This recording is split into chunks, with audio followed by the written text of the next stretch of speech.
Do you have any more ice cream from last week? No, it's gone. Ah, man. We fed it to our friends. Oh, yeah? Yeah. I was like, here, try this stuff that we made. And they're like, cool. Why is it liquid? We're like, drink up? Yum, yum, yum. Thompson's like, if you cover the vanilla one with the chocolate one, it doesn't taste bad. Oh, Thompson. I was like, Thompson, that's so mean. Welcome to Sibling Scribbles, a sibling podcast for the creative process. My name is John. And I'm Merritt. I was re-listening to one of the episodes, and you just go, "And I'm Harry Styles." What did I say? I don't know. I wanted to ask you about it. And I'm Harry Styles. Oh, I actually know that. Why I said that. Please enlighten me. Okay. So I had this roommate freshman year, and she was roommates with one of my best friends before we switched rooms around, and then we were roommates.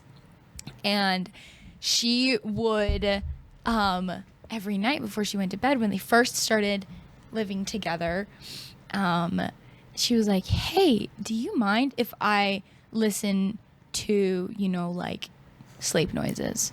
And my best friend's like, yeah, that's fine. Like, I don't mind, expecting like white noise, birds or chirping, like, rain or the ocean waves.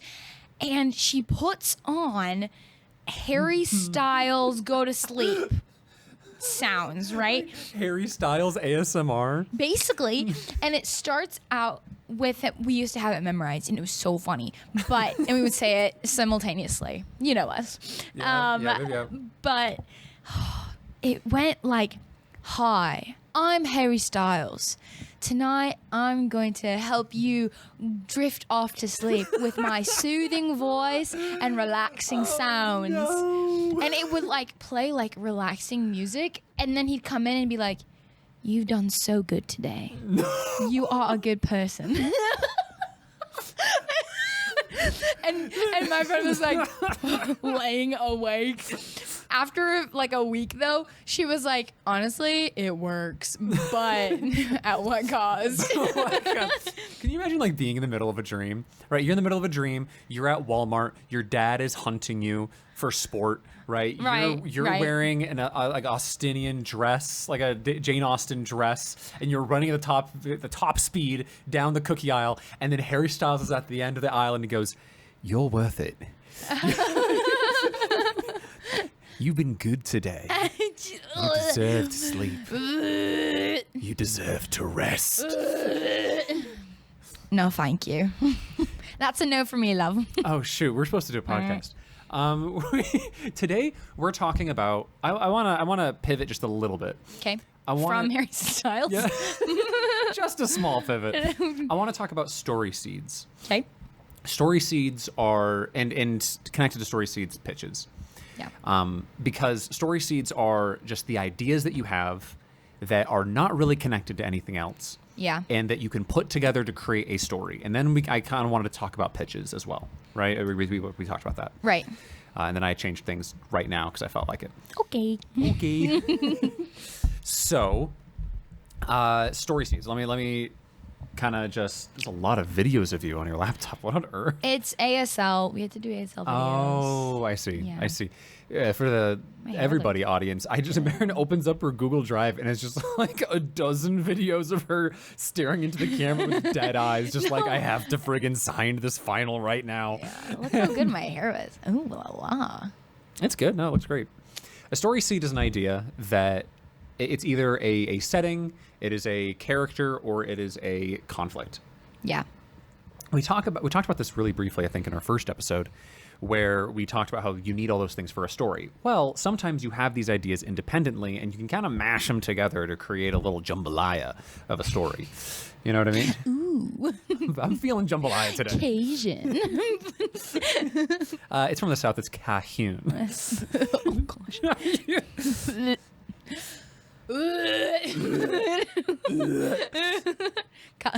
Cayenne. Cayenne. It's Cayenne. Jambalaya. We're having a rough day. We need you to understand that. It's all right. I'm hoping to cut most of this. Okay. But I wanted to talk about story pitches and story seeds. We kind of went into this as well with our, I think it was episode 5. It was the one before Creative Corner, where we essentially looked around the room and just chose some things, and we turned those into a story about. It was the episode right before Creative Corner. Yeah. So episode 5. Yeah.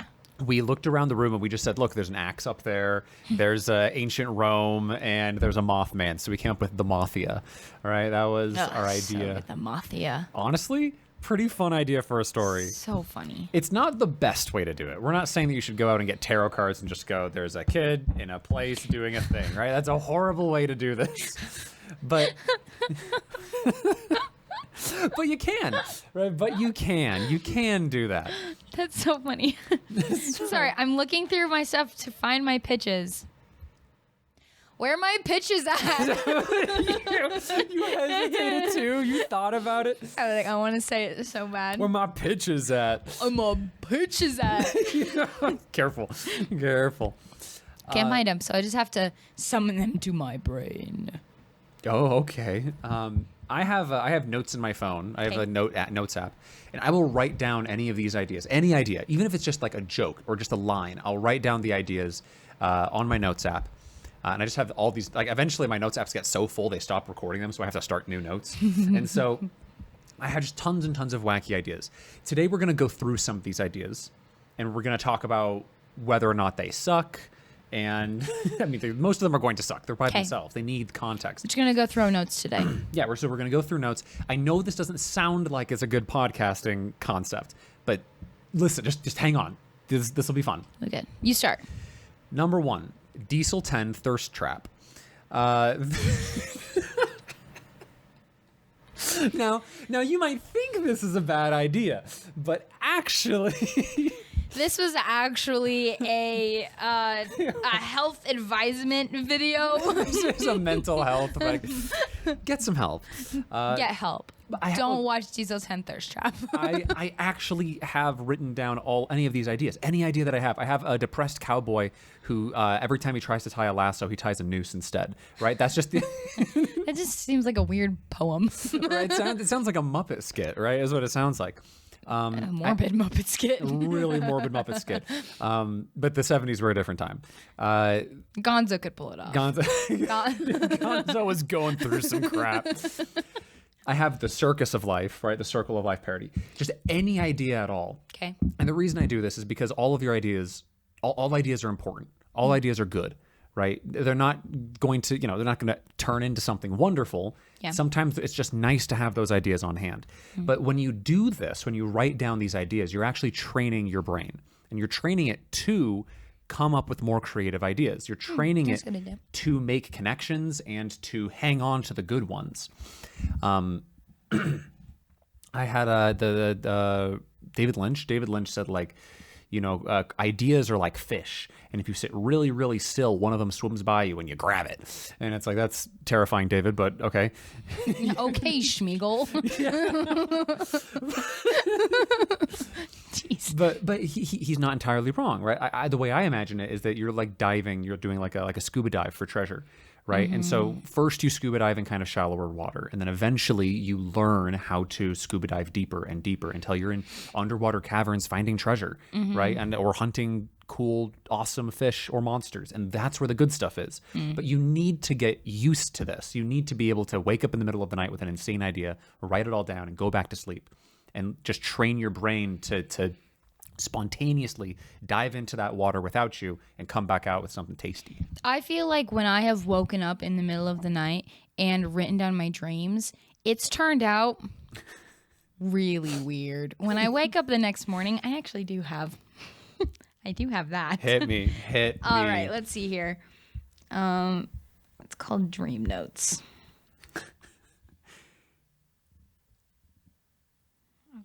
I have just the word sales department, but the sales is spelled S-A-I-L-S, like a sailboat, right? Just sales department. That's it. That counts. That counts as an idea. That's important.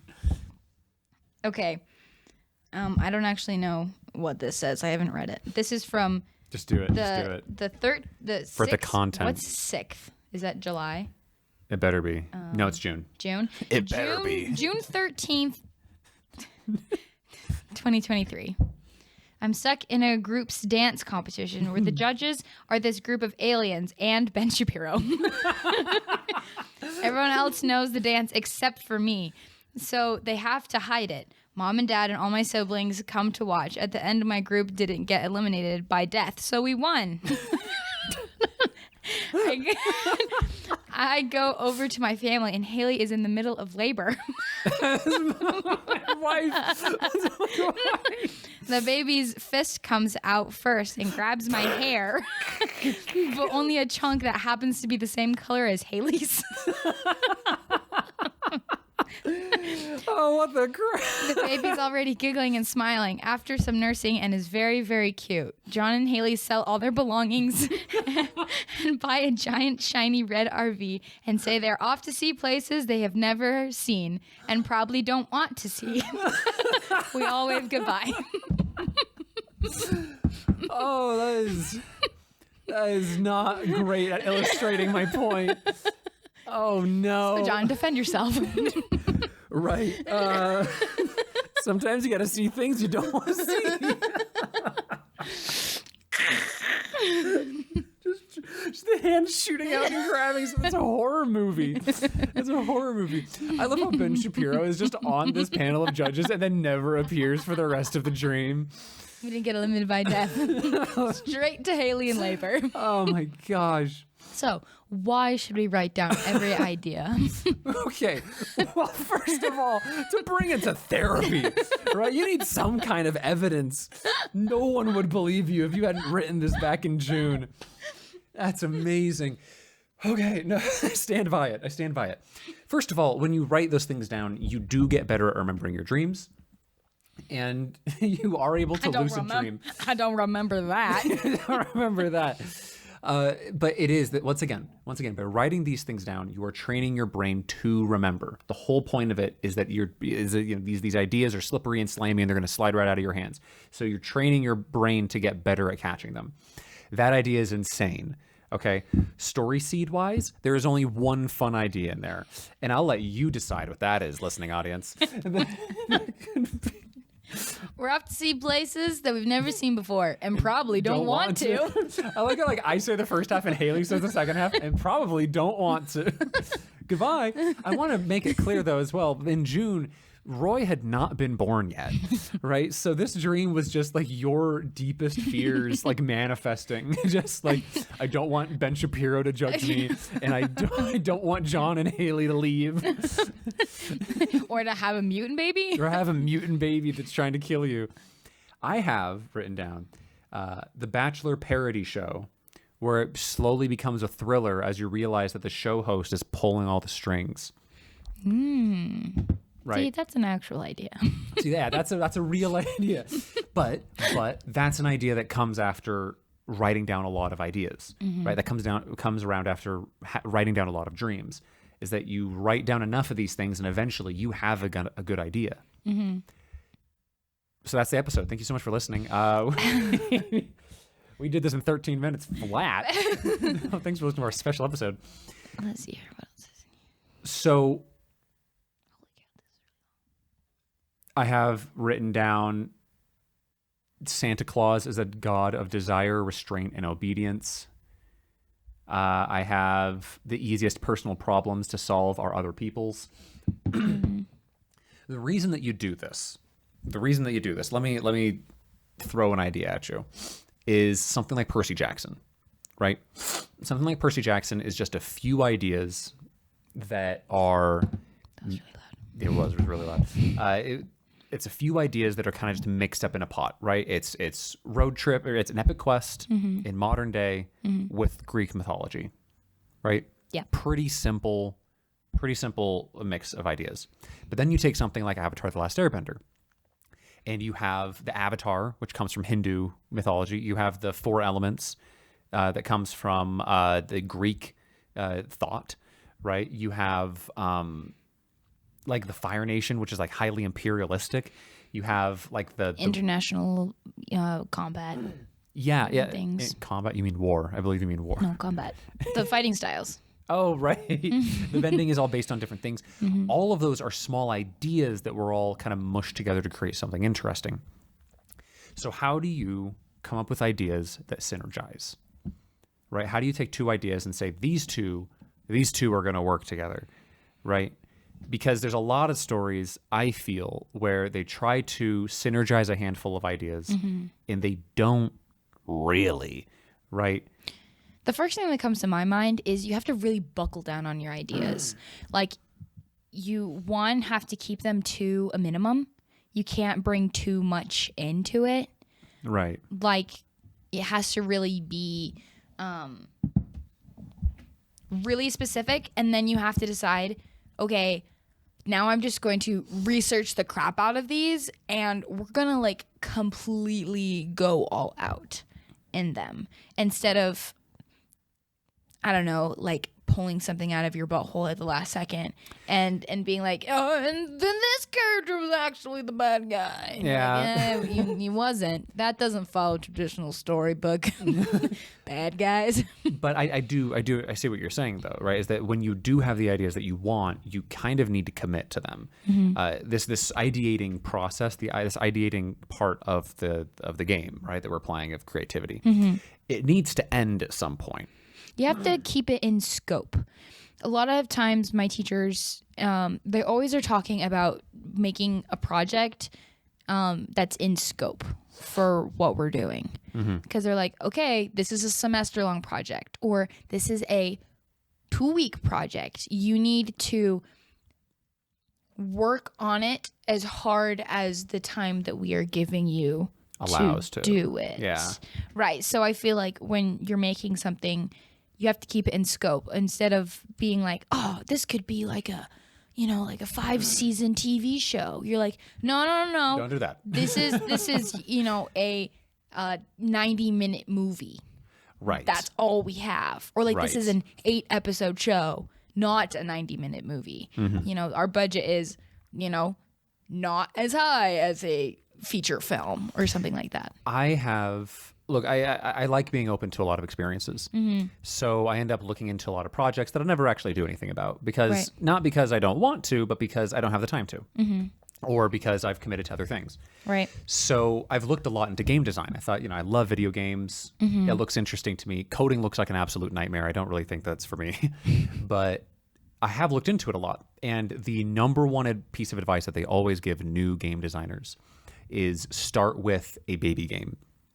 Start with something so unreasonably simple that you can do it on your own and you can knock it out in like a month or knock it out in like a year. Because there was a moment where we wanted to make Bales into a little Earthbound game.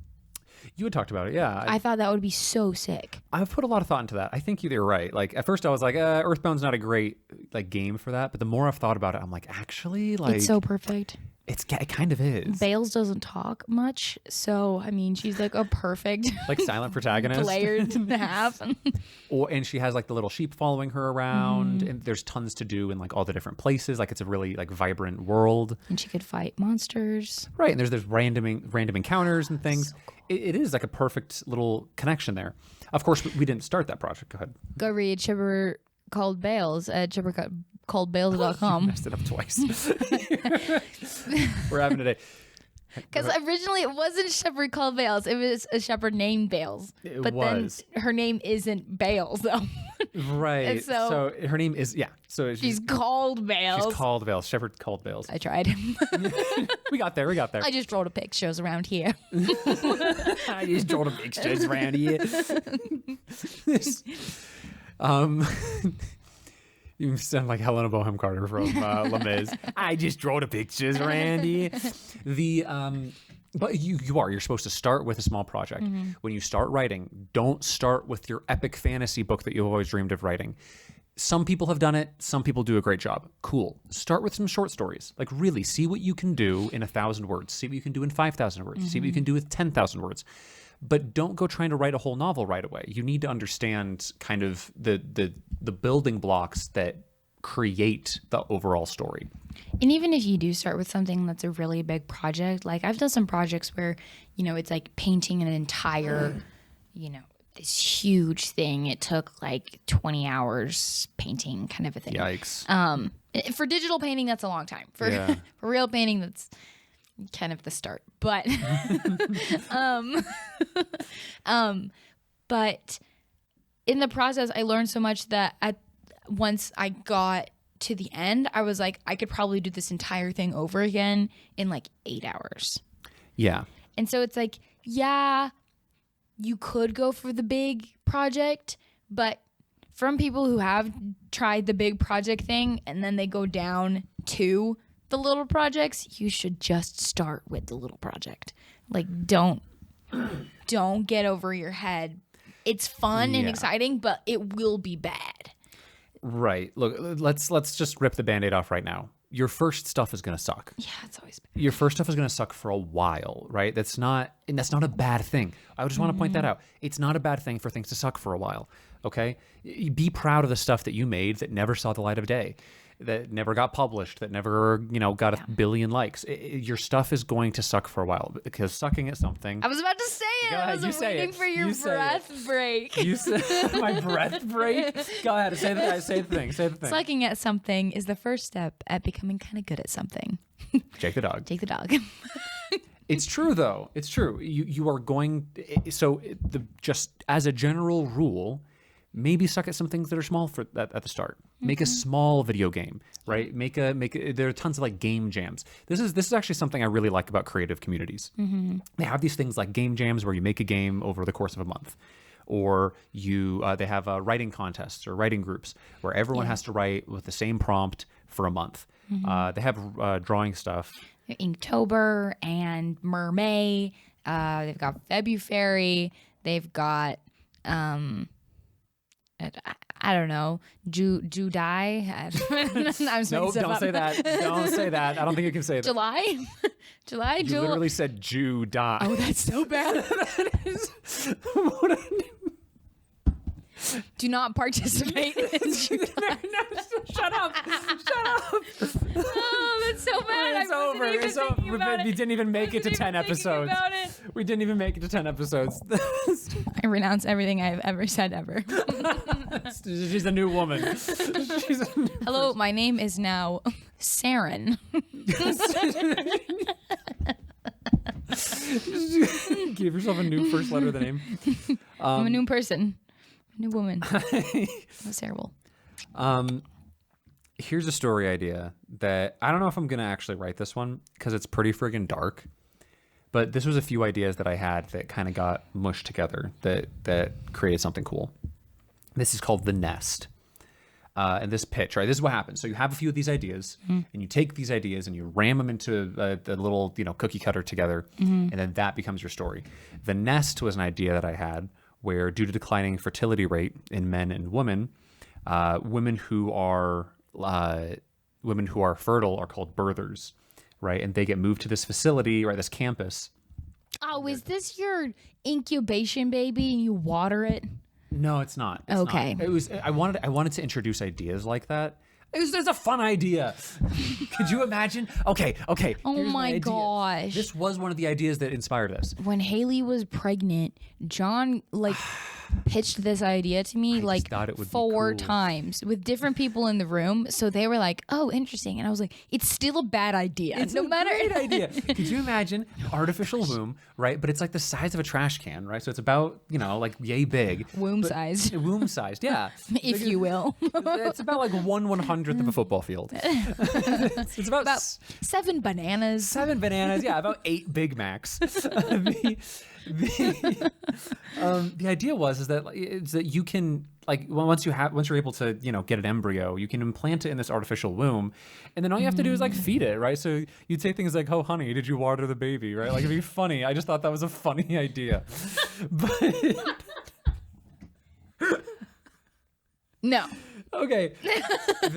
See, that was the idea. That was the seed, and the seed evolved, and it was no longer is that idea. This is called workshopping. This is called workshopping. Is that I kicked that idea around. I got a lot of reactions like that. A lot of reactions like that. Hey, honey, did you water the baby? I think it's funny. But the idea was that is that when with such a small fertility rate, you would have these women in these centers in the nest, and they would just be impregnated over and over and over again. But because they don't want it to be like the natural way, because that would be cruel, it's all done through like IVF. Right, because that was something that Haley and I were experiencing. That's something we were going through. So I was thinking about it a lot. Like The Handmaid's Tale? Yes, except everyone brings that up all the time. Everyone brings it up a lot. I don't know enough about it to say anything. I know enough about it to roll my eyes. The idea is that it is like, because these people are so valuable, it is a prison. Right, so these women are, but that's the thing, is that because... Is it a pampered prison? It is. Okay, it's like a paradise prison. So everything is like, a soft beige, and they're playing like... Pregnant friendly. Music. Yeah, it's like, it's just the birthing ward of a hospital. Oh my gosh. And everybody is slowly losing their mind, like they're slowly losing their minds there, because they're all just these women who are just... They're always pregnant. They're always pregnant, constantly, right? And the idea is that this society, it wouldn't be, I originally imagined it more of like a 1984 society. Okay. The idea was that a doctor would show up, and this doctor would be there not just to perform the kind of the surgeries and everything, but they're also there, and they realize, hey, I'm going to try to bring like life back into this place. But the more that they do that, and the happier they make people, the more hope they give people, the more dangerous it becomes, right? The more they think of leaving, the more they think of going and finding their children, until eventually, the doctor gets killed by the government and all the women revolt, right? That kind of story. That was the pitch. The pitch was 100 pregnant women that's good. in this hospital ward. Campus. That's kind of fun, actually, though. Isn't it? Yeah. It's kind of fun because it's a really contained story, and you could have, your main cast of pregnant ladies who are all besties. Yes. Right. You could have the new ladies showing up. They just found out she's hyperfertile, and now they have the old ladies who are like, I've had 16 kids. Right. Wait, do you have a chosen one? The most fertile of the fertile? No. Because they're always one of those. No. In dystopian things. There's not a dystopian romance, okay? She's the Mockingjay. She's the Mockingjay. She only has octuplets. But the idea was that eventually, when they do like find in the basement that they are trying to, in the basement they have like facilities where they're testing stuff. Are they cloning babies? They do find like the baby pods that I was talking about, and it's really kind of freaky because it's not working. It's just kind of like making freaky babies. It's kind of hellish and like awful. But they're trying to replace these women. Like, it's become such a necessity in the society that to have people, to have more people, to have more workers, to have more everybody. That was kind of the idea. So see, once again, like, I took that seed. It was a bad seed. I tossed it out. I made something else, and then I looked in the compost pile and was like, hey, that seed actually grew something cool. That's and cool. I included that seed back in later in the story. That's cool. I like it. It's a fun one. I don't know if I'll ever do it. I love the idea. I don't know, because I can see this as a live action, or like a good old novel, like a good novel. Yeah, a good 90,000 words. But my favorite part of it is just imagining a full cast of pregnant people. Yeah. Like that. Yes. I don't know. I feel like pregnant ladies are kind of looked down on. Like, they're like, oh, the pregnant lady. A little bit. Yeah. In the movies. And you're like, what? No, pregnant ladies are really tough. They're awesome. Pregnancy is wild. Let me tell you something. I was not ready for it. You act like you were the one pregnant. Yeah, I act like I was. Let me tell you, I was not prepared emotionally. Oh, gosh. It was awesome. It was so cool. I was not prepared at all for it. Like, Haley would say, oh, this thing is happening to my body. And I'd be like, what? And she's like, that's super normal. I'm like, oh okay. Yeah, whatever. I mean, I just shed all of my skin. So like, I started telling jokes. I told Sam, Sam was like, hey, how's the pregnancy going? How's all that going? I was like, it's pretty good. I mean, nothing too bad. The appetite's kind of low, but besides that, I mean, really the hardest part is the night terrors. Haley will start speaking in tongues in the middle of the night, start levitating off of the bed, and, wind starts blowing in the room. I just kind of like bat her with a broom until she comes back down. Sam like actually like, it took him a minute in the middle of that sentence to be like, oh, you're messing with me. Like you're messing. Because we're not told anything about pregnancy in high school or even in college. Like health class doesn't even touch on pregnancy and much less birth. Heaven's sakes, no one talks about birth. I didn't know what an episiotomy is. Don't look it up. That's terrifying. But it was don't do it. I warned you, listening audience. Marin's looking it up. Okay, don't worry. She can't type.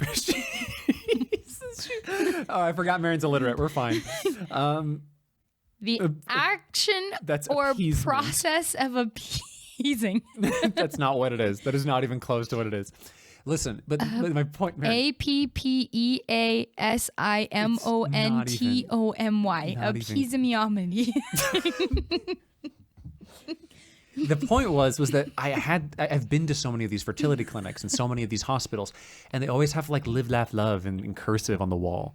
But it's like, this is the most like terrifying experience I've ever had in my life, right? Like this is invasive and scary, and yet also incredibly hopeful and beautiful and like overwhelmingly exciting. Yeah. And I thought it'd be a fun story. I did not do anything with that story because I am a man. I have gone through a single pregnancy with Haley, and I wasn't even the one pregnant. So I was like, this would be a fun story to write, but I would do a crap job of telling it. Yeah. Yeah, I admitted it. I think you would, I think it's a really fun story though. It's a fun one. 2 thumbs up. Yeah. 2 out of 4. Oh, okay. Here, 4 thumbs up. I forget that we do that. Okay. I remembered a pitch that I had. Hit me. So we kind of talked about this together, actually. So you were familiar with this one. But we were talking about how Disney does remakes for things where they take classic stories, they give them a little new coat of paint, they take the killing out of it, and then boom, Ariel, right? Yeah. So That's a great pitch meeting. Guys like, take the killing out, new coat of paint, boom, Ariel. That's the name of the movie. yeah. So we were talking about that, and then we're like, okay, what other stories are there? And then we had this idea, and I thought this was pretty cool. Frosty the Snowman. But Frosty the Snowman is actually a lich. So think about the lyrics to Frosty the Snowman, and if you twist them in, I don't know, kind of a D&D-esque way. I swear this is a meme. I swear I've seen this meme online. I don't know, but I just thought it was so good. Frost the Snowman was a happy, happy soul with a corncob pipe and a button nose, 2 eyes made of coal. Right. So it's like he has burning eyes, right? Made out of coal. Made right. out of coal, so they're on fire. He has a hat, which is kind of It's a phylactery. Right. So it's the thing that you must destroy or use to summon him. And then the kids were singing and dancing. That's I think right. those They were are the singing. lyrics. They were dancing in a circle around him. Yeah. No, Right. it was a dark. A cult Yeah. summoning Frosty. This is not your Disney twist the story. I know, but you're taking old stories, giving them a different coat of paint, add a little killing. Tell them boom. add a little killing. Frosty. That's not what we said. Tell them about Neverworld. For heaven's sakes, tell them about Neverworld. Well, I guess that was fine too. Good grief. Okay, Neverworld pitch. So everyone loves Peter Pan. I love Peter Pan more. It's true. No, we performed a study. Marin does like it more. 90% of Marins love Peter Pan more than the rest of people. It's true. Yeah. Okay, so Neverworld is a pitch of Peter Pan, except that it is in a theme park instead of it being on an island. So originally Peter Pan, written by Barry. We can just call him Barry. Barry, short for Blue Barry. He It's written by James. I think it's a James. J.M. Barry. J.M. Barry. Oh, last name Barry. Yeah. So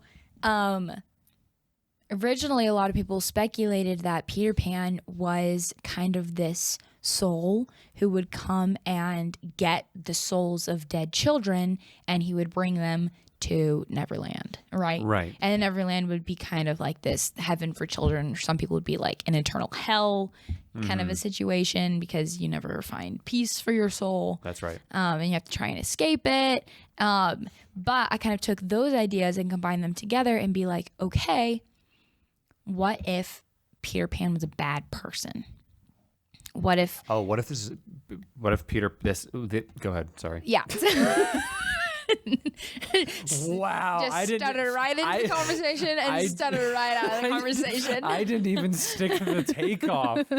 I exploded in the hangar. You go ahead. Peter Pan's a bad person. Peter Pan was a bad person. And so it was like, okay, Peter, he's kind of in a gang. He's not really a stand-up kind of guy. And he ends up doing lots of bad stuff in his life. And he ends up in kind of like a gang battle and gets shot and he dies. The end. He shows up at the gates of heaven and he's like, hi, I'm here. I'm dead, right? And there's an angel standing there. And she's like, hey, actually, you're not allowed into heaven because you did a lot of bad things. And hell doesn't really want you either because they're really conflicted. So... Hell's going through some stuff right now. So what we're going to do is you need to be make up for the sins of your life, which, isn't really adjacent with Christian belief, but right.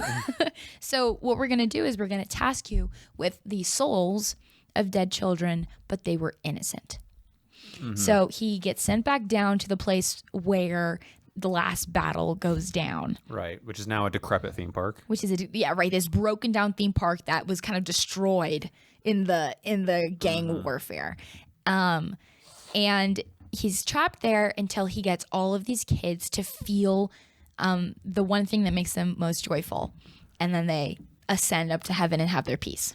I think that's a pretty good spot to stop, because I do really like, we've done a ton of work on this one. Mm-hmm. I'm really excited to do more work on it. So good. And I think that the stuff that you've talked about isn't even the good part. I really do think the stuff that we've come up with is better than just that pitch. But that is a lot of fun idea, like fun story seeds, right? We've taken Peter Pan as a character, right? And we've changed that. We've twisted that DNA a little bit. Instead of just being like mischievous, he actually caused a lot of damage. Right, yeah. or and then you've taken the setting of Neverland and you took kind of a play on words. You, instead of like Disneyland, Disney World, it's Neverland, Never World, right? You can play on the setting. And then you a new play on the conflict as well, because in Peter Pan, Peter is not actually the main character. It is Wendy John Michael. Mary John Joseph James Martha. It is Peter. I missed the one Judas. I missed the one character who's actually the protagonist. Wendy is the main character. Yeah. Wendy's the main character, and so turning Peter into the main character changes the conflict as well. It changes the conflict to be a very internal conflict. Instead of having Wendy change kind of throughout the story, we have Peter changing throughout the story. And Wendy's kind of the stagnant character, and that's fine, by the way. Helping, but we're switching roles of characters, which changes the story a lot. Stagnant character. The word stagnant has such a horrible connotation, but I want to tangent really quickly to say that like Ariel in The Little Mermaid is a stagnant character, but she's an excellent character. The character who actually experiences change is King Triton. Right, he's the one who decides, oh, okay, I'm going to miss her so much, right? And that's the big change in his heart. Not even the prince changes, or Ursula. No, because the story actually is about the beauty of youth and the beauty of love and the beauty of hope, and that those things change the future. Right, that's kind of the point of the story. But those characters don't change. The same thing goes for something like Fruits Basket, right? Great anime. Fruits Basket is an amazing example. I love it. You stop that. You stop that.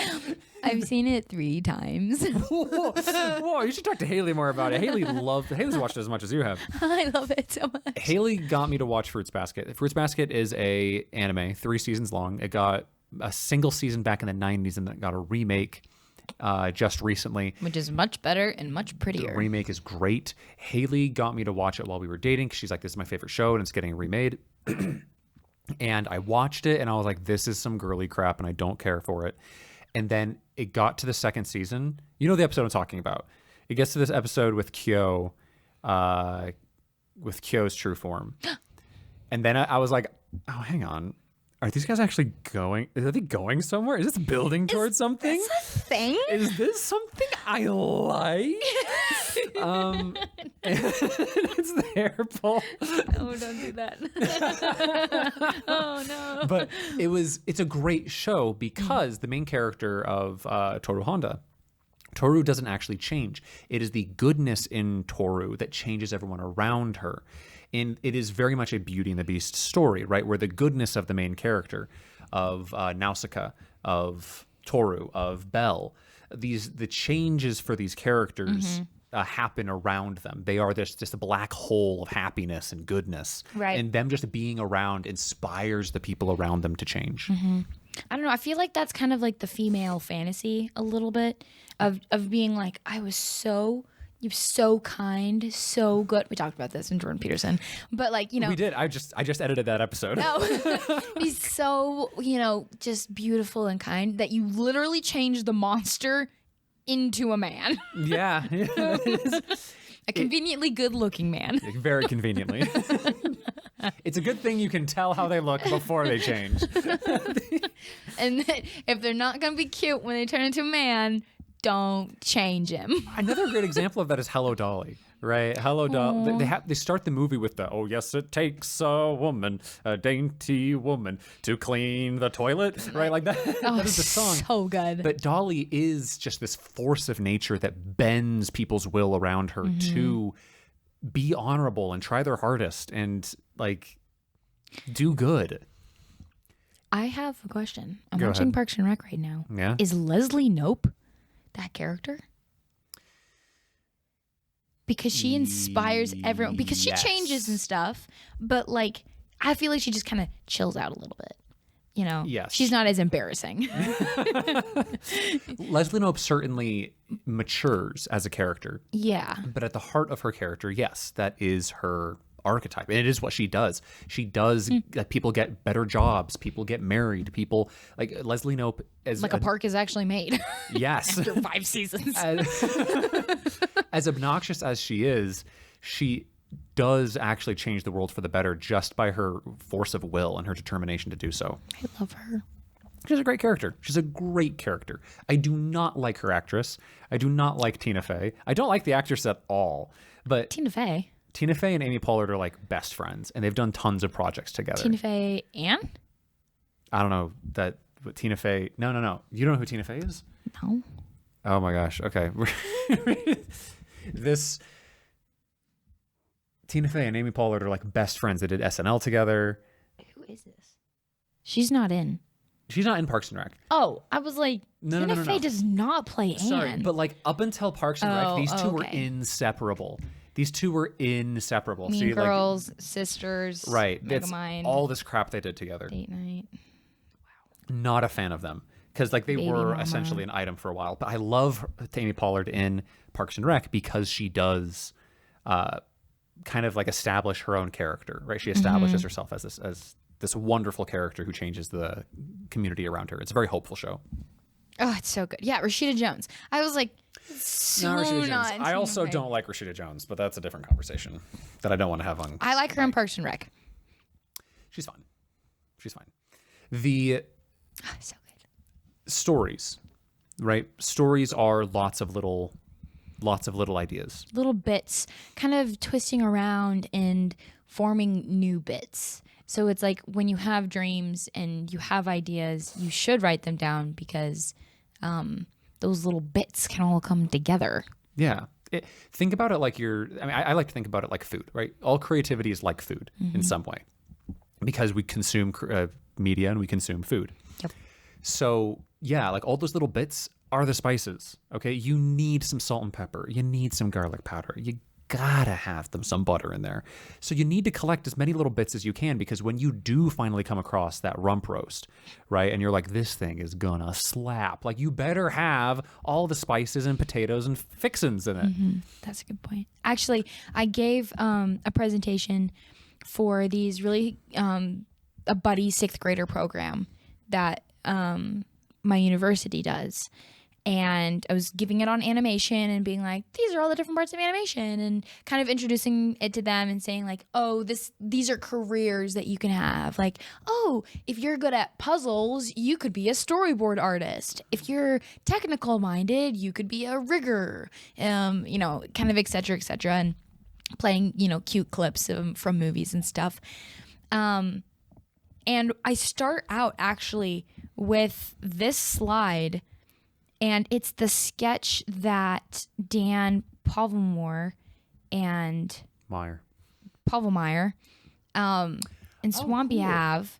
And I'm going to put this up on screen. Ready? 3, 2, 1. Ta-da! It's the picture of Phineas and Ferb, the sketch that they did of him on the menu that they were eating at the restaurant they were at. And it became progressively into the beloved show. And then the picture from Avatar: The Last Airbender. The first sketch of Aang. Which is unrecognizable. It's some Astro Boy crap, right? Right. But like you can see it and you're like, oh, I don't recognize that, but it is Aang. That's Aang. That's probably Appa. Momo. No, but like it kind of looks like more bison-y, I guess. I mean, I guess so, yeah. So it's like, I told them, I said, write down the ideas that you have, because you never know when the next one might be the next great TV show. This image, the quote there says, it's important to remind myself that the entire Avatar universe sprang from a single random sketch. And that's Brian... Of Brian and Mike. Of Bryke. Brian Konetsko. She went for it. This is how Bale started. This is exactly how Bale started. Haley was putting on a jacket and we were getting ready to go out. It was really cold outside. She put on this big, fluffy coat that was just too big for her. She's a smaller woman, right? She's 5'1", I think. Yeah. And she put on this massive beanie with a big fluffy puffball on top, and she put on this big scarf, and then she stood there kind of like this and went, okay, I'm ready. And she put her glasses on like under all of it and just kind of like disappeared underneath. And I had this idea just like pop into my head of her just over bundled with this massive gun over her shoulder, walking over these fields, these misty or these foggy like green fields, taking care of sheep. And I was like, oh, and you live in a light. And I said this to her. I just started laughing. I was like, I just had this image of you taking care of these sheep while you live with this old eccentric guy who in a lighthouse. And that was the idea. It was just this funny joke that I had. And then we walked out into the misty morning to go, I think, to Barnes and Noble. And you told me the idea.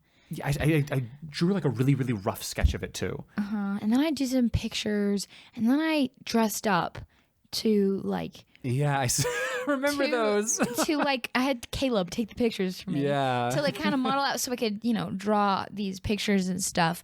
And I was like, well, she has all these sheep so that she can crochet her own clothes. Obviously. But she doesn't have dye, so the sheep have to be multicolored. That's right, yeah. And then I gave that to John, and then John was like, oh my gosh. That's so perfect. And I did the idea. You just made the world. The idea weaved itself. The idea originally was like, oh, they're going to be these terrifying monsters that have destroyed the world, and men can't look at them. If a man looks at it, they die, right? They go insane. Because that's very Lovecraft, right? I have Lovecraft right here. And I thought, well, it's funny that no woman ever goes insane in his books, right? So maybe they just never saw the monsters, or maybe they saw the monsters and it didn't faze them. and I said, okay, so the old man, originally they're going to be an old couple, right? I was like, this is how I imagine Haley and I after the end of the world, is that I'm an old man studying at home and I can't leave the house, otherwise I'll die. And you go out and you're just not fazed at all by these monsters, and you're just like friggin' like nuking these things from a distance. you're just sniping these things from 300 yards. Yeah. And then you said these are all of these multicolored sheep, and suddenly all these ideas began to weave together. Okay, so there are these monsters, and there are these sheep, and there are these. So there has to be other community members, right? These sheep can't just be for them. So there are people on the mainland, and the mainland people want their resources. And I started spending a lot of time at the mall because I was setting up the Dead Wars, right? Which is our big world record game of D&D. And that's how you came up with Arkham. And it's how I came up with the city, the community of Arkham. Because the Provo Mall is actually decrepit. Yeah, the Provo Mall is falling apart. That thing at any moment. It smells like the inside of the play place. Yeah, everywhere. Everywhere. But I started spending a lot of time there, and I thought, like, wouldn't it be crazy if they lived in a dead mall? That's cool. And they turned it into this massive. And so it starts with a sketch, and it starts with a dumb idea, and it starts with a joke, and it just evolves into something. And look, we killed a lot of darlings. All right, we killed a lot of darlings on the way. That's true.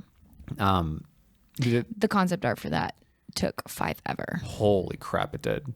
Turned out great, though. I like it. Really, go read Shepherd Called Bales on shepherdcalledbales.com. Pretty fun. It looks good. I'm really happy with it. I'm on the last chapter. I'm on the last chapter right now. Awesome. That's super great. John's coming up with this whole story, so we're only doing the first chapter of it, but he's pitched the rest of the story to me, which we will not tell you because it will be a whole story. Yeah, it'll either be published as a book or I will post it on shepherdcalledbales.com and you can read it there. It's so good. I really like the ending. I'm pretty happy with it. Yeah. I just wrote a scene. Everyone else has left Arkham, right? And they're all outside, and Jacob asks Renee. He's like, Renee, like they're off doing something else. Where's Bales? No, like they're not where's Bales. He asks like, hey, where's your gun? Like in case we need to defend ourselves. And then I wrote, Renee took too long to answer. And then ... And then Bales is back at the mall, and she's there all by herself, and she's looking for any kind of resources. And so it goes, Renee takes too long to answer ... Some idiot left their gun.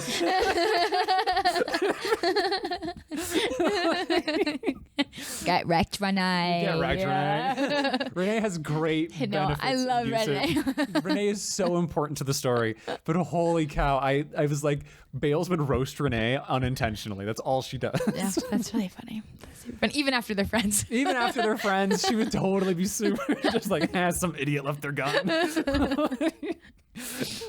That's good. That's really good. Do you have any other stories, pitches that you think we can share here without? I have one, but I've already talked about a few of them. I don't want to tell Danya's. Danya's is really good. We've talked about that before too.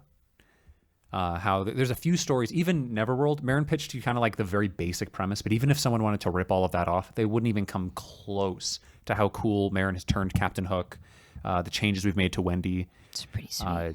Yeah, I love it. I absolutely adore. We're not going to talk about Danya's. We're not going to talk about Danya's because that story is simple enough that anybody could replicate it. But it's so good. It's so good, and I love it.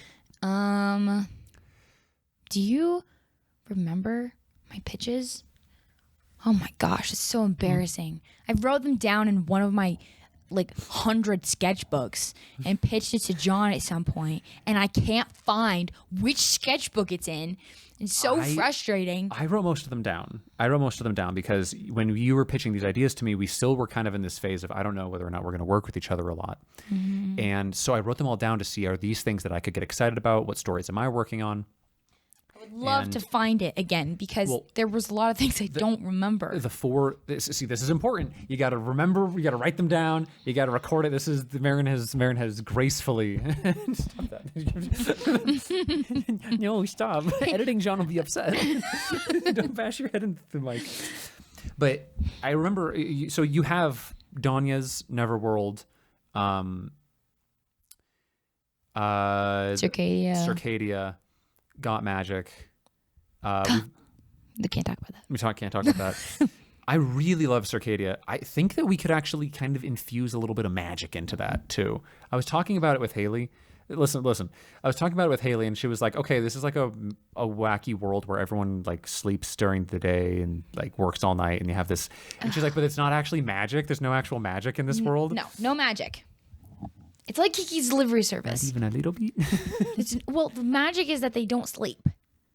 Okay, and so it's all going to sit in the aesthetic then. The aesthetic is really going to sell this thing. Yes, because Kiki's Delivery Service, it's like, yeah, she has magic, but like she really doesn't. Like she flies on a broom. That's it. Yeah. Her cat talks to her and no one else. And then stops. Which I know is supposed to be like metaphorical for growing up or something, but gotta read the book. You gotta read the book. You're gonna love the book. Let me think for a second. Marin's thinking face for the listening audience is just like her eyes as wide as possible and no expression on her face. Just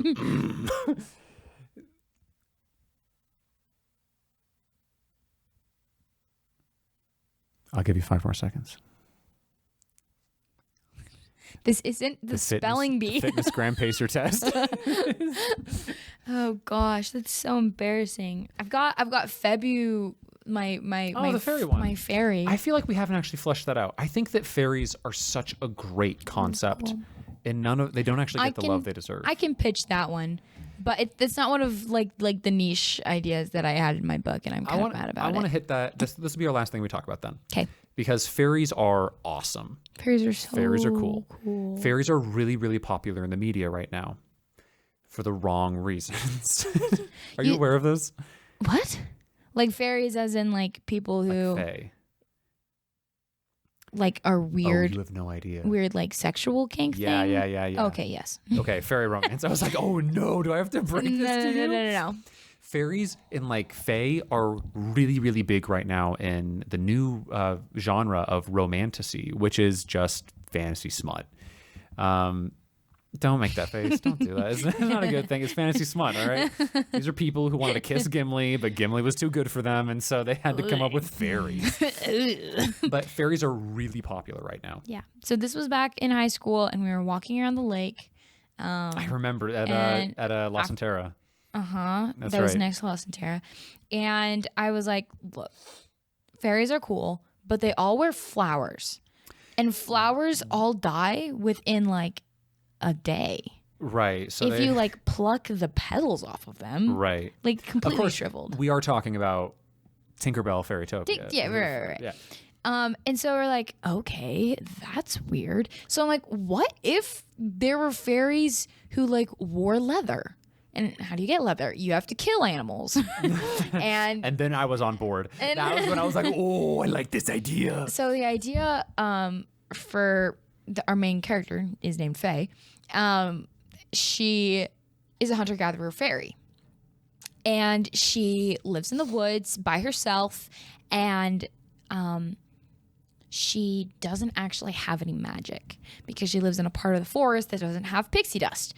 So there's the pixie dust fairies who are living wearing flowers and crap because they don't die. And because the pixie dust like preserves the flowers. Right. Meanwhile, like there's all the hunter-gatherers who are like wood elves kind of a thing, and they're out there just like roughing it in the wilderness. Right. You killing squirrels and stuff. They're in like a normal. So this was the idea. So there's light magic, and that's where like the fairy tree is, right? Of course, all of this has to be remixed, so it's not too close. Right. But that's why it's still a work in progress. And then the hunter-gatherer fairies live about here, and then there's dark magic. And dark magic isn't bad magic. You know, it's just like... No, it's just a magic at a much higher cost. Right. It's kind of like magic based off of like gemstones versus magic based off of like trees. If that makes sense. Sure. Okay. Yeah, whatever. So everything's like kind of purple. All right. Yeah, no, accept like it. drow and stuff. Yeah. So anyway, she's in her camp, and one day we kind of have a wicked situation happen where one day a dark fairy shows up and he's running away from the dark woods because the magic is running out there, and everything's turning like normal. Oh, okay. So kind of like in Narnia, when the Last Unicorn. Right. So yeah, magic is leaving the world. Yeah, magic is leaving, and so he's like, I need to go talk to the fairy queen and be like, we're out of magic. What's wrong with the tree? Right. Or something like that. Right. Sure. And she's like, I don't care. I've lived without magic my whole life. And he's like, but if you go, maybe she could get your wings to work again. Then we have a Wizard of Oz situation. Ah, okay. So now we got a whole team. Right. So they go got together. a talking squirrel. She's definitely like the good fairies are definitely like not going to be good. Obviously, they have to be snooty or mean or bad or something. But that's all I have in the story, so it's not fleshed out at all. But I'm like, that's kind of my twist of being like, these are all cool little ideas that I have. And like, let's put them all together. The main idea that's kind of cool is the hunter-gatherer fairy. So I'm trying to come up with a world where that is cool. I think that it would be a lot of fun to work on this in our next Creative Corner. I would really like, because this isn't a story that I think that we're going to really pursue in great depth.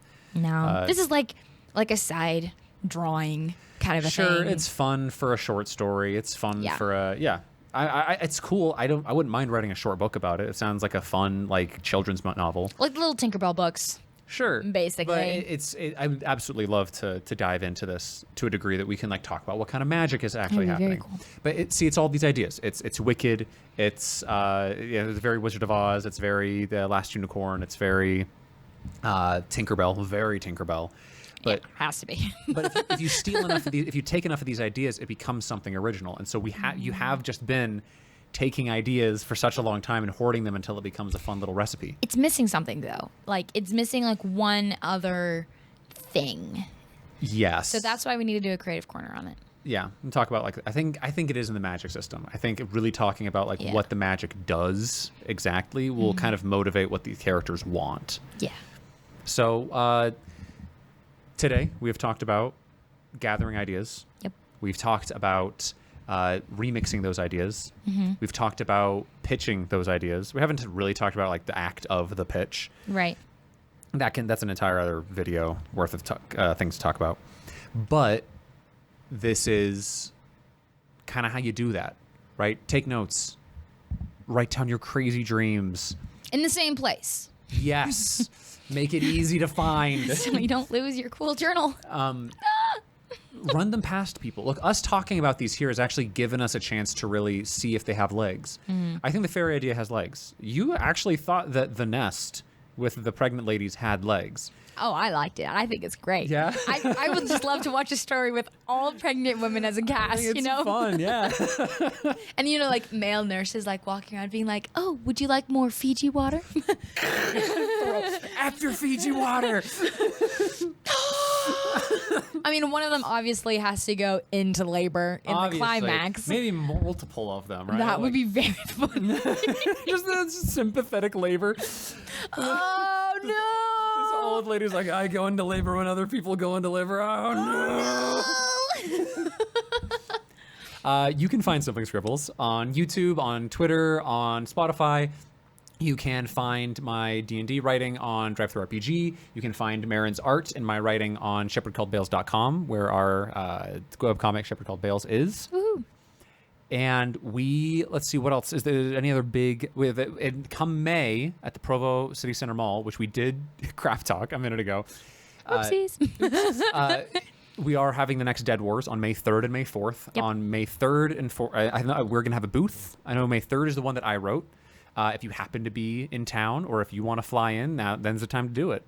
So, thanks so much for listening. Have a great day and stay creative.